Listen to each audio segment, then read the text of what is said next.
Hey there, today, we're diving into the new Amazon Prime series called Secret Level. Tim Miller, who was a big part of Love, Death, and Robots, is also involved in the series, so it has a similar vibe. Now, we're going to discuss the first 4 episodes in detail. So let's dive into episode 1, titled Dungeons and Dragons. The episode starts with a guy named Solon, who is trapped in a cage. He has been cursed for a long time, hearing scary voices in his head and losing control of his actions. For alien friends, Mora, Tally, Lizen, and Hawk, who just came back from a battle, find him locked up, but he's being watched over by a group called the Cult of Dragons. They use their powers to defeat the cult members guarding the cage and free Solon. However, the cult leader is secretly observing them through a magical crystal ball. When Solon wakes up, he is terrified and asks the aliens what they want from him. Mora reassures him that they saved him from the cult and explains that he was a prisoner. They plan to take him to a dragon named Oriel to help lift his curse. But Tally is suspicious of Solon because of the strange tattoos on his body and suggests they either kill him or leave him behind. Lizen, the elder of the group, explains that the tattoos are marks indicating someone who is about to be sacrificed. He believes the cult intended to take Solon to the Well of Dragons to offer him to their boss, Tiamat. As the voices in Solon's head grow louder, he loses control and accidentally stabs Mora. She stops her friends from attacking him, knowing he didn't mean to hurt her, and uses magic to heal herself. Mora tells Solon that whatever is inside him is powerful and encourages him to stay strong until they reach Oriel. Just then, Hawk, the shapeshifter in their group, warns Mora that the Cult of Dragons has tracked them down. They quickly reach the dungeon where Oriel the dragon lived, but they were met by hundreds of cult members led by a creepy guy with icy powers riding a giant bat. As Tally used her magic spells to unlock the dungeon, the cult leader shot icy blasts at them. The ice nearly hit Tally, but Solon jumped in front of her to protect her. Tally urged Mora to hurry and take Solon inside the dungeon while she and the others held off the cult members. Mora took Solon to Oriel the dragon, who looked magnificent with his golden skin. Oriel reassured Solon that he was safe and promised to remove the curse inside him. Hawk used his wind and shape-shifting powers, Lizen showed off his super strength, and Tally cast her spells. Together, they managed to defeat the cult group. Meanwhile, after Oriel extracted the curse from Solon, he began to feel uneasy and was shocked that Solon had carried this strong curse for so long, something he couldn't handle for even a minute. He warned everyone to run as the curse started to take over his mind. Since Oriel couldn't contain the curse, he transformed into a many-headed dragon called Tiamat, unleashing fire, electricity, and poisonous breath at them.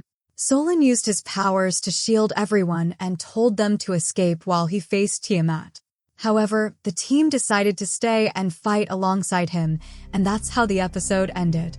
Now, moving on to episode 2 named Sifu, it starts with a guy named Asiu eating at a restaurant. He praises the chef for her delicious food, but then he notices a gang passing by. Spotting a mark on one of their hands, he realizes that this is the gang that killed his father when he was a child. The gang had also tried to kill him, but fortunately, his father had placed a charm on his belt that brought him back to life right away. After leaving the restaurant, he tracked the gang to a club party. He asked them where their leader was, but instead of answering, they attacked him. He fought back fiercely, using anything he could find around him.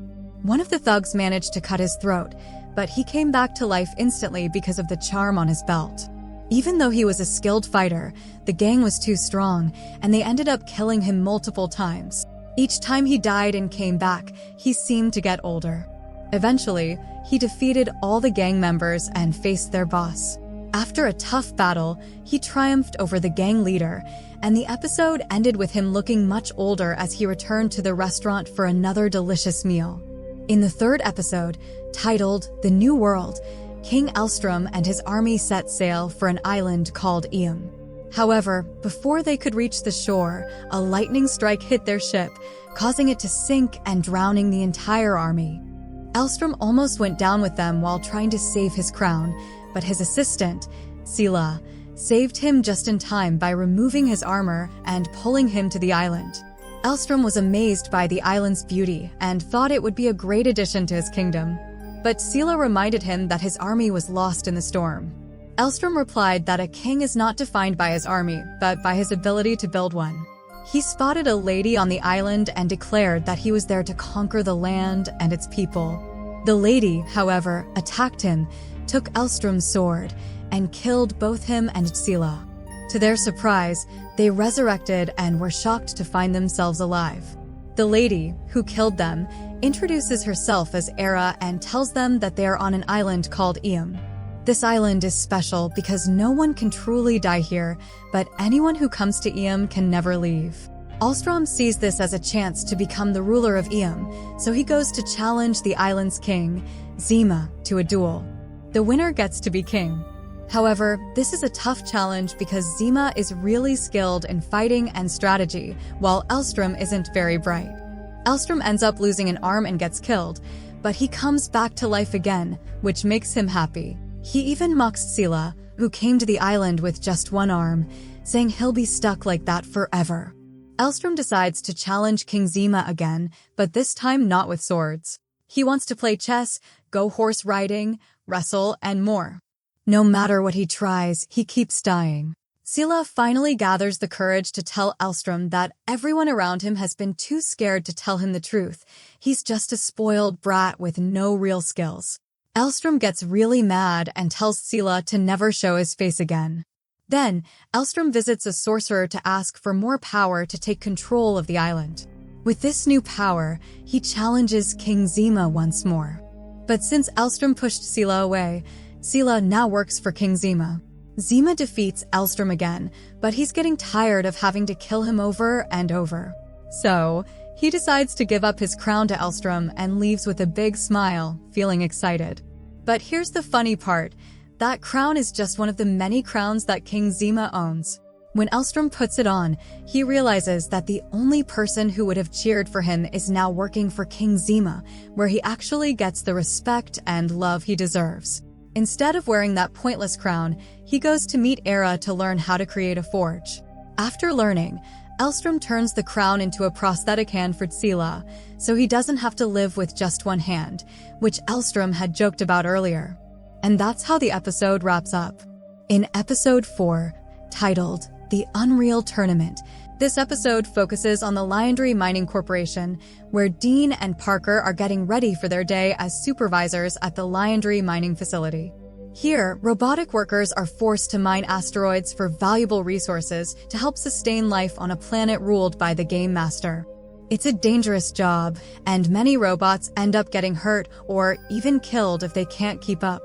Each team of mining robots is overseen by 2 humans who treat the machines pretty harshly. One robot named Zahn, who witnesses this mistreatment, suddenly gains the ability to feel emotions. He helps the other robots think for themselves, and together they end up taking down every human supervisor at the mining station. At least they get to stop working. But then, the Game Master decides to show her power by imprisoning a whole group of robots and forcing them to fight against the deadliest mercenaries in a tournament. When the tournament starts, the first group of robots goes into the pit to battle the mercenaries, but they lose and get destroyed. The second group of robots, however, learns from the first group's mistakes. They watched how the mercenaries fought and quickly adapt their strategies. This time, they are ready for battle and defeat all the mercenaries that come their way. The Game Master gets really frustrated seeing the mining robots win, so she sends in the Necros captain and a team of elite warriors to take them down. But the robots, getting smarter all the time, manage to defeat the elite team too. Then, the robot leader, Z, decides he's had enough of humans and starts a rebellion by hacking into the system. He breaks through the firewall and leads the robots in a revolt. They end up taking down the Game Master and are ready to take over the world. And that's how this episode wraps up. If you liked this show and want me to keep going, let me know in the comments below and don't forget to subscribe. Bye!